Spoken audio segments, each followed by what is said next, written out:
父亲时，会彻底占据你的意志。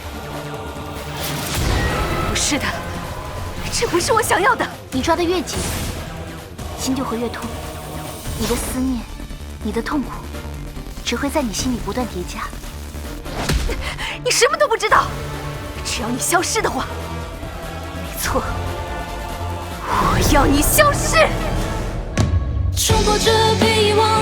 因为你的出现，所有东西都乱了，全乱了。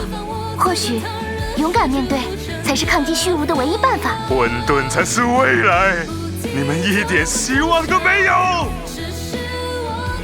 虚无是可以靠信念去战胜的。这一趟我张开翅膀，用力飞翔。